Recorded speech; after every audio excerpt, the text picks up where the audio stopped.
وزیراعظم شہباز شریف نے اردن کے شاہ عبداللہ اور ترکی کے صدر رجب طیب اردوان سے ٹیلی فونک رابطہ کر کے بات چیت کی۔ رہنماؤں نے گفتگو میں خطے میں کشیدگی اور مسائل کے سفارتی حل پر زور دیا۔ وزیراعظم شہباز شریف اردن کے شاہ عبداللہ سے ٹیلی فونک رابطہ کر کے عید الفطر کی مبارکباد دی۔ وزیراعظم اور شاہ عبداللہ کے درمیان مشرق وسطیٰ کی صورتحال پر بھی تبادلہ خیال کیا گیا۔ بات چیت میں خطے میں جاری کشیدگی پر گہری تشویش کا اظہار کیا گیا۔ شہباز شریف نے کشیدگی کے دوران اردن پر ہونے والے حملوں کی شدید مذمت اور وہاں کے عوام کے ساتھ مکمل یکجہتی کا اظہار کیا۔ وزیراعظم نے تحمل اور کشیدگی میں کمی اور مسائل کے سفارتی حل کی ضرورت پر زور دیا۔ وزیراعظم شہباز شریف نے ترکی کے صدر رجب طیب اردوان سے بھی ٹیلی فون پر رابطہ کیا۔ شہباز شریف نے خطے میں جاری کشیدگی بالخصوص ترکی پر میزائل حملوں کی مذمت کی۔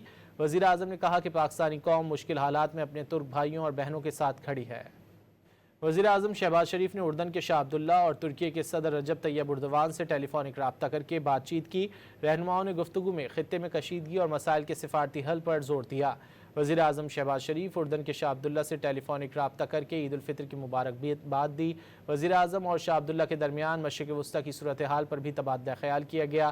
بات چیت میں خطے میں جاری کشیدگی پر گہری تشویش کا اظہار کیا گیا۔ شہباز شریف نے کشیدگی کے دوران اردن پر ہونے والے حملوں کی شدید مذمت اور وہاں کے عوام کے ساتھ مکمل یکجہتی کا اظہار کیا۔ وزیراعظم نے تحمل اور کشیدگی میں کمی اور مسائل کے سفارتی حل کی ضرورت پر زور دیا۔ وزیراعظم شہباز شریف نے ترکی کے صدر رجب طیب اردوان سے بھی ٹیلی فون پر رابطہ کیا۔ شہباز شریف نے خطے میں جاری کشیدگی بالخصوص ترکی پر میزائل حملوں کی مذمت کی۔ وزیراعظم نے کہا کہ پاکستانی قوم مشکل حالات میں اپنے ترک بھائیوں اور بہنوں کے ساتھ کھڑی ہے۔